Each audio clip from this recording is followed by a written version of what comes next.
우리에게 복 주시는 좋으신 주님의 은총이 사랑하는 여러분들과 함께 하시기를 간절히 기도드립니다. 오늘 말씀의 제목은 감사는 선택이다입니다. 우리 한번 해볼까요? 감사는 선택이다. 감사는 선택이다. 빅터 프랭클이라는 유대인 정신분석학자가 있어요. 근데 이분이 삶에 대한 태도를 선택할 수 있는 자유에 대한 이야기를 남겼는데요. 바로 이 말이에요. 어떤 상황 속에서도 삶에 대한 태도를 선택할 수 있는 자유는 결코 빼앗을 수 없다, 이런 말을 남겼어요. 그러니까 어떤 환경 속에서도 내가 어떤 것을 선택할 것인지를 그 누구도 빼앗을 수 없다라는 거예요. 이 말은 본인의 이야기를 바탕으로 한 건데, 이분이 유대인으로서 그 아우슈비츠 수용소에 갇혀 살았던 적이 있었어요. 한번 생각해 보시기 바래요. 어제까지 같이 지냈던 동료가 차례로 가스실로 불려가서 죽음을 맞이하고 나도 언제 어떻게 될지를 모르는 상황이에요. 얼마나 고통스럽고 좌절되었겠습니까? 그 상황을 겪어보지 않은 사람은 정말 아무도 모를 거예요. 그런데 이 사람이 이런 상황에서 놀라운 사실을 하나 발견하는 거예요. 많은 유대인들이 가스실로 들어가기 전 이미 사실 죽은 목숨이더라는 거예요. 숨은 쉬고 있지만 이미 자신의 삶 속에서 뭘 선택했을까요? 죽음을 선택해버린 거예요. 너무 어렵고 힘든 상황 속에서 너무 절망의 그림자가 깊숙이 드리운 나머지 숨은 쉬고 있지만 이미 자신은 죽음을 선택해버린 거죠. 빅터 프랭클은 이런 환경에 무너지지 않기 위해서 깨어진 유리 조각을 하나 구해서 감춰두고는 매일 아침 면도를 했어요. 깨진 유리 조각으로 면도를 하니까 상처도 나고 피도 아팠지만 삶의 끈을 놓지 않기 위해서 매일 그 일을 반복했어요. 죽음이 두려워진 수용소에서 나는 절대로 절망을 선택하지 않겠다라는 의지의 표현이었죠. 독일 나치가 자신의 몸을 수용소에 감금시킬 수는 있어도 삶에 대한 희망을 선택하려는 내 삶의 자유는 절대 포기할 수 없다, 빼앗아갈 수 없다, 이런 뜻입니다.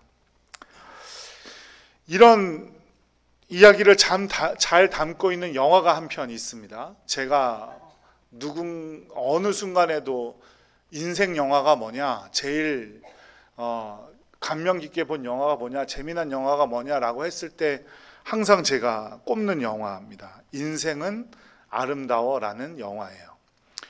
1998년 칸 영화제 심사위원 대상을 받았고 1999년 아카데미 시상식 남우주연상 최우수 외국어 영화상을 받은 인생은 아름다워라는 영화입니다. 성경 보시고 기도하시느라 시간이 없으셔서 영화 보실 시간은 없으시겠지만 그래도 이 영화만큼은 좀 시간을 꼭 내어서 좀 보셨으면 좋겠어요. 기도라는 남성 주인공이 사랑하는 아내 도라를 만나서 조슈아라는 아들을 낳고 알콩달콩 잘 살고 있었어요. 그런데 조슈아가 5살 때 이 가족이 유대인 수용소에 갇히게 됩니다. 도라는 여자니까 따로, 조슈아와 기도가 같이 어떻게든 아들을 살리고 가정을 회복하고자 하는 마음에 기도가 조슈아에게 이렇게 말합니다. 이거는 단지 게임일 뿐이야.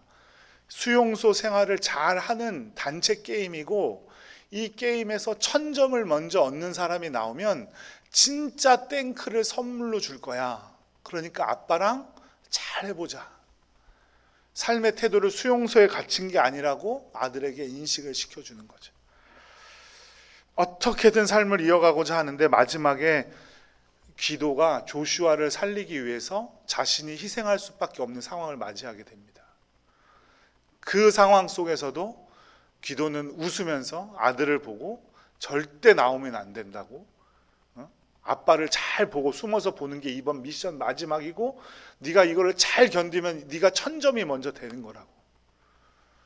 그래서 기도는 죽음을 맞이하게 되고 조슈아는 미군에게 구출되게 됩니다. 그러면서 그 수용소 문을 뭘 타고 나올까요? 탱크를 타고 그 수용소 문을 나오는 장면에서 영화는 끝나게 됩니다. 이렇게 이 영화를 이렇게 쭉 보면 귀도처럼 자신의 삶을 긍정적으로 해석하고 어떻게든 긍정적으로 살아보려는 소망을 가지고 선택하는 사람이 있는가 하면 이 영화에도 보면 삶을 포기하고 이미 죽음을 선택한 사람들이 나옵니다. 이러한 삶의 태도는 누가 선택하는 거라고요? 자기 자신이 선택하는 거예요. 그 누구도 선택해 줄 수 없는 겁니다. 어떤 어려움과 난관 속에서도 행복하기를 선택하는 사람이 있는가 하면 마치 삶이 다 끝나버린 것처럼 생각하는 사람도 있더라라는 거죠. 그러나 성경은 우리가 가지고 있는 행복의 대상, 조건이 문제가 아니라 그 대상과 조건을 넘어서는 어려움 가운데서도 행복을 가려내고 감사하는 것을 선택해야 된다고 우리에게 말해주고 있습니다. 예수님을 믿는 그리스도인들은 환경에 지배당하지 않고 오히려 환경을 뛰어넘는 기쁨과 감사의 삶을 살아야 하는 거죠. 감사할 조건을 찾을 수 없을 것 같은 상황 속에서도 신락 같은 감사를 뽑아내서 감사한 마음을 품고 자신의 삶을 지탱해 나가야 된다고 성경은 말해주고 있습니다. 그 삶을 살았던 인물이 바로 다니엘이라는 인물입니다. 다니엘은 불행한 시대를 살았던 사람이죠. 나라가 정복당했고 어린 나이에 원수의 나라에 팔려가게 됩니다.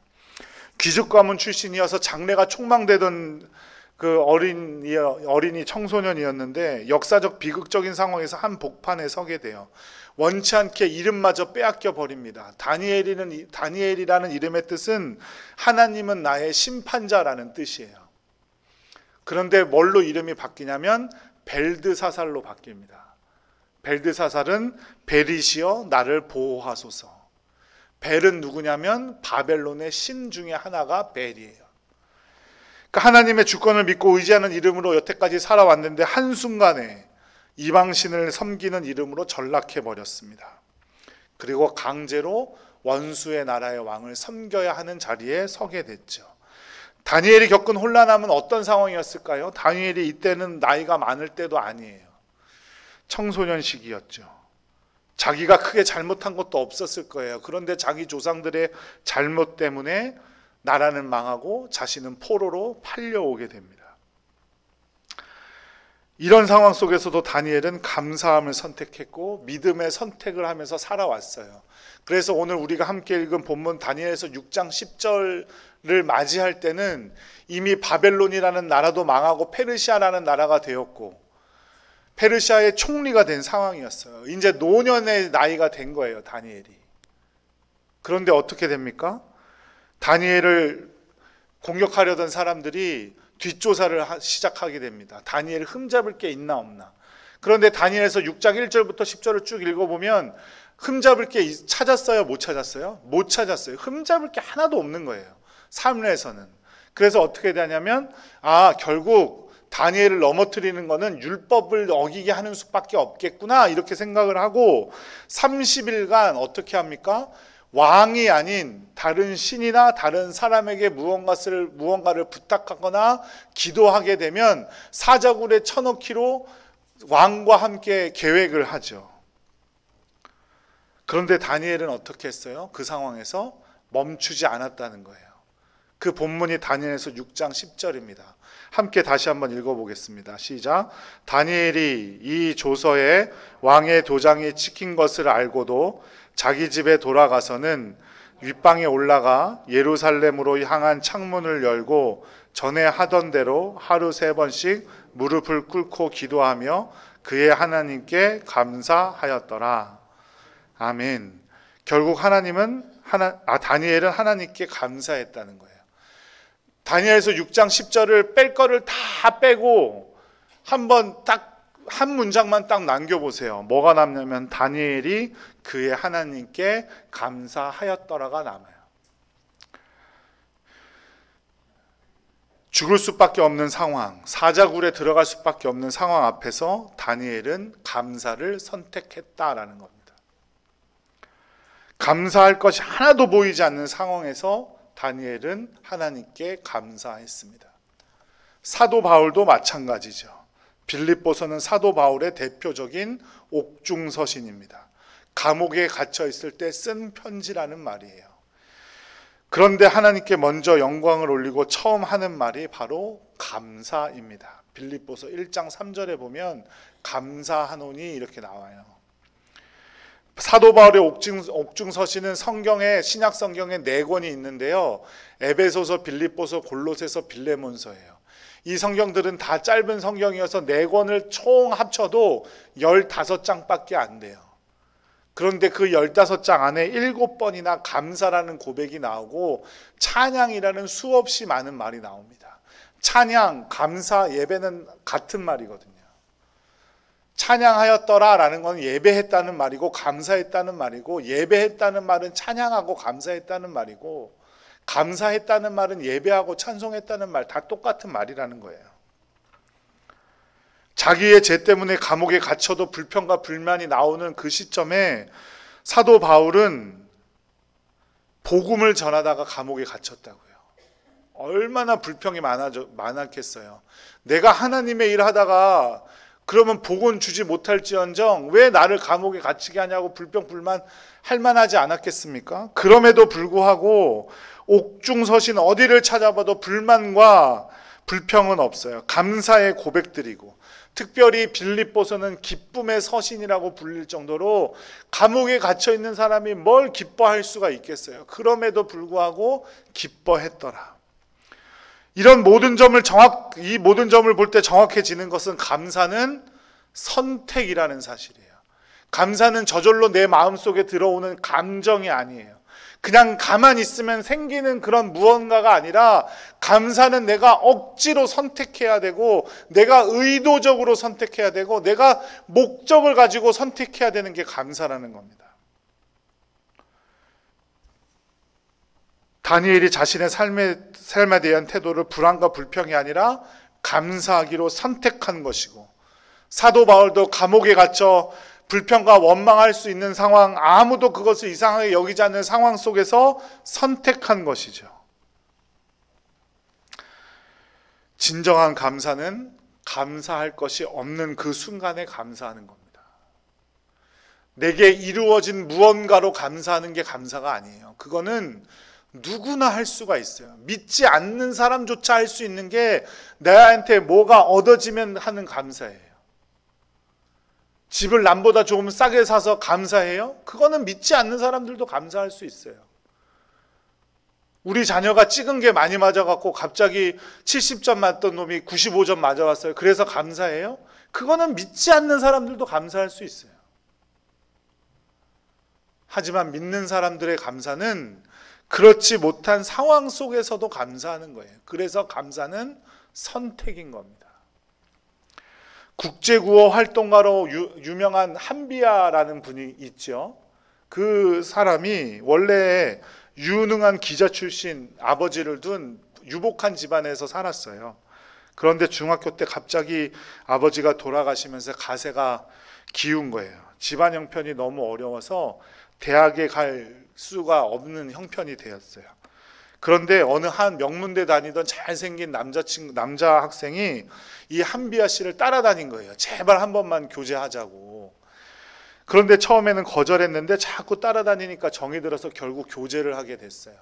그런데 이 남자친구의 어머니가 이 아들의 여자친구가 너무나 궁금해서 집으로 초대를 했는데, 처음에는 너무 반갑게 맞아주었는데 한비아 씨에게 질문을 하나 했대요. 어느 대학 다녀요? 라고. 대학교에 다니지 못한 것이 큰 컴플렉스였던 한비아 씨가 머뭇거리다가 대답했어요. 저는 학교에 안 다니는데요. 그랬더니 그 따뜻한 온실과 같던 그 집안의 분위기가 한순간 싸늘해지더라는 거예요. 그러면서 그 어머니가 자신을 바라보는 눈빛이 감히 고졸인 네가 내 아들을 만나? 라는 눈빛으로 자기를 쳐다보는 것 같더래요. 그 이후 남자친구가 어떻게 되었게요? 헤어졌죠. 이런 상황이 되면 어떻게 반응하나요? 보통 사람들은 울고불고 며칠간 이불 쓰고 누워있고 집 밖으로 잘 안 나오고 막 이럴 텐데, 한비아 씨는 그날의 모욕적인 그 순간을 기억하며 열심히 돈도 벌고 공부도 해서 대학을 진학하는데 원동력이 되었다고 말해요. 그 어머니의 눈빛을 기억하면서 꼭 내가 벌어서 대학을 가고야 말겠다는 결심을 하게 된 거죠. 결국 대학에 진학을 했고 우리나라 최고의 여성대학인 이화여자대학교에서 국제학 박사까지 받게 돼요. 그 상황은 다 비슷한 상황들이 한 사람 한 사람마다 있을 수 있지만 그것을 선택하는 것은 누구의 몫이에요? 저와 여러분의 몫이에요. 사람의 몫이라는 거예요. 교통사고를 당해서 하지마비를 당한 환자가 이런 몸으로 살아서 무엇 하겠냐고 항변할 수도 있지만 큰 사고 속에서도 목숨은 건졌으니 감사하고 당연한 감사한 일이라고도 할 수 있는 거예요. 여러분은 어떤 삶을 선택하시겠어요? 그 삶을 어떻게 선택하느냐에 따라 여러분의 삶이 바뀌는 겁니다. 어떠한 상황이 주어지든 그것을 어떻게 바라볼 것인가 하는 것은 고스란히 저와 여러분의 몫이에요. 여러분의 몫이라는 거예요. 말할 것도 없이 평범한 일상 속에서도 감사의 이유를 찾는 사람이 있는가 하면 남들이 부러워하는 삶을 살아가면서도 불평만 늘어놓는 사람이 있어요. 우리가 너무나 잘 아는 이야기 있잖아요. 물잔을 들고 물을 마시면서 반이나 남았네 라고 말하는 사람이 있는가 하면 반밖에 안 남았네 라고 말하는 사람이 있다는 거예요. 여러분은 어떠한 삶의 방향을 선택하시겠습니까? 그런데 감사가 선택이라면 반드시 동반되어야 할 것은 무엇이냐면 훈련이 동반되어야 된다는 거예요. 믿음도 그렇듯이 감사도 그냥 내가 오늘부터 감사해야지 한다고 딱딱딱 감사가 선택되는 것이 아니에요. 연습해야 돼요. 훈련 받아야 해요. 그래서 사도 바울이 빌립보서 4장 11절에 뭐라고 말하냐면 나는 자족하기를 어떻게 했다고요? 배웠다 그래요. 훈련받았다, 배웠다, 연습했다 이 말이에요. 사도 바울도 한순간에 감사하는 게, 자족하는 게, 스스로 만족하는 게 배워진 게 아니라는 뜻이죠. 모두가 평탄한 인생을 원하지만 현실적인 아픔과 어려움 속에서 배워지는 것, 훈련받게 되는 것이 감사라는 겁니다. 우리 시편 57편 9절 말씀도 한번 읽어보겠습니다. 시작. 주여 내가 만민 중에서 주께 감사하오며 문 나라 중에서 주를 찬송하리이다. 시편 57편 말씀에 보면 9절에 감사한다는 말이 처음 나와요. 그런데 1절에서 8절 말씀에 그러면 어떠한 내용이 담겨져 있을까요?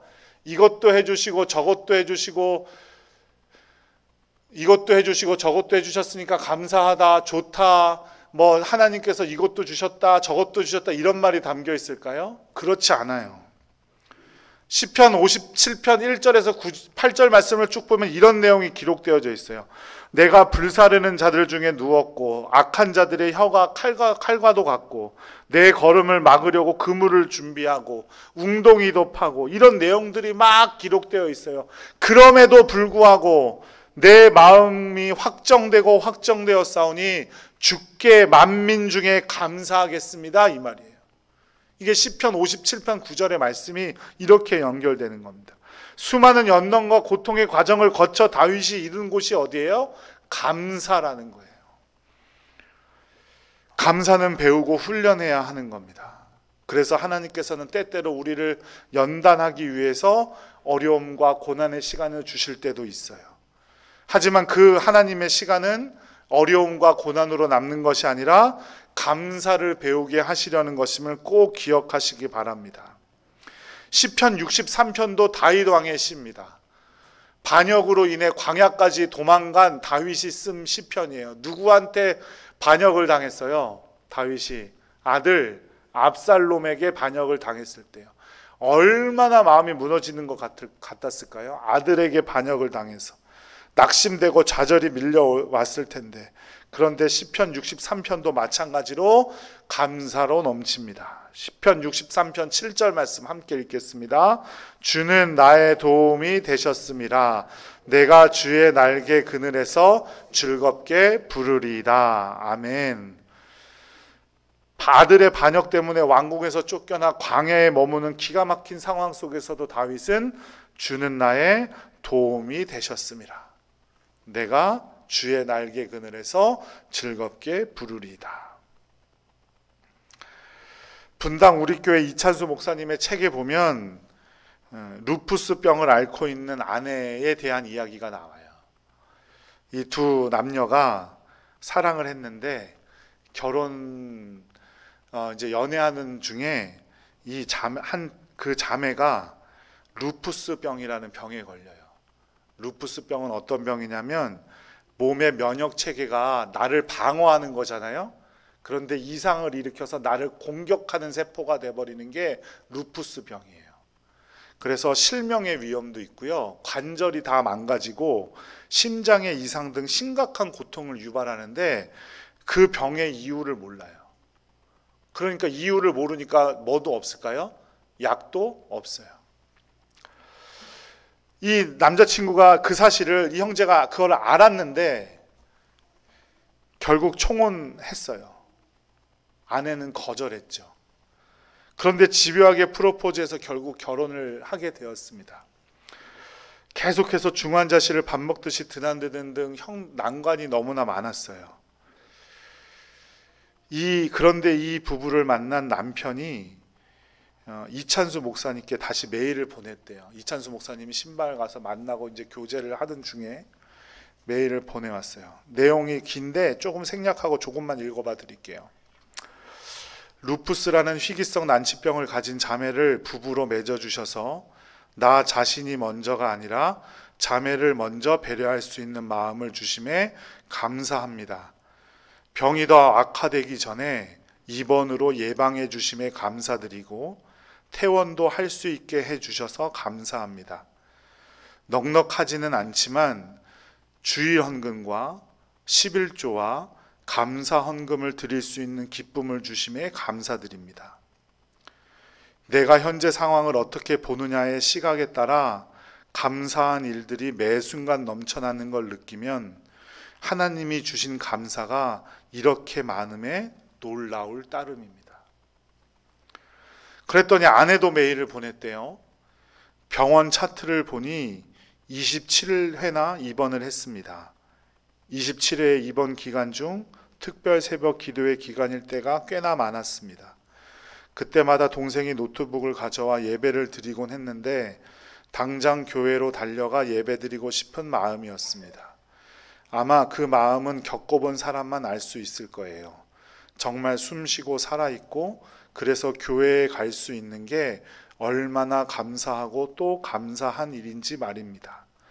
지금도 자가 면역성 간경화로 복수가 차고 언제 간이식을 해야 할지도 모르고 갑상선 저하증으로 늘 부어있고 살이 찌고 여자로서 외모를 다 포기하게 만들고 뇌 하수체에는 종양이 있고 폐동맥 고혈압으로 값비싼 약을 계속 복용해야 하고 그 밖에 자잘한 여러 가지 질병과도 앞으로 싸워 나가야 하지만 저는 계속 감사할 수밖에 없는 것 같아요.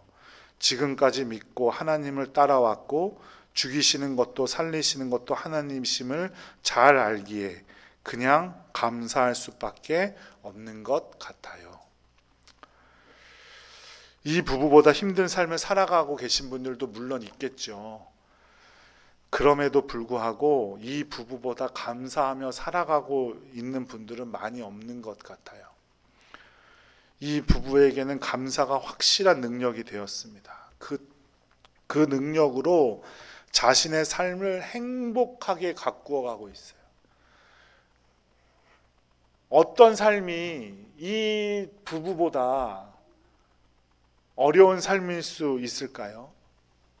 하지만 이 부부들보다 행복하게 살아가고 계신 분들은 많이 없는 것 같아요.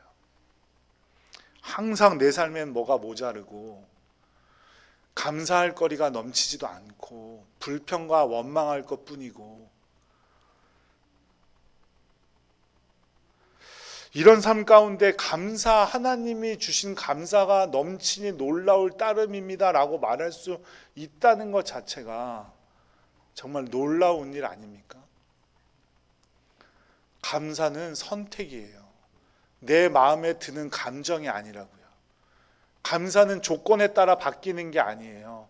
무엇을 얻었다고, 무엇이 성취됐다고, 무엇을 가졌다고 하는 게 감사가 아니라고요. 앞서 말씀드린 시편 63편 다윗의 시편으로 만든 찬양이 하나님이시여 하나님이시여 주는 나의 하나님이시로다 라고 시작되는 주는 나의 라는 찬양이에요. 그 찬양의 마지막이 이렇습니다.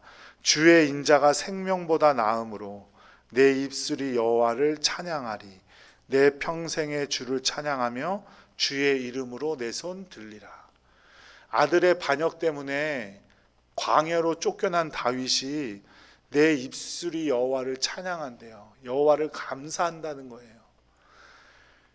내가 내 삶이 광야에 쫓겨난 삶이지만 내 목숨을 여기까지 부지하게 해주시고 다시 한번 아들과의 관계를 생각하게 해주시는 하나님께 감사한다 이 말입니다.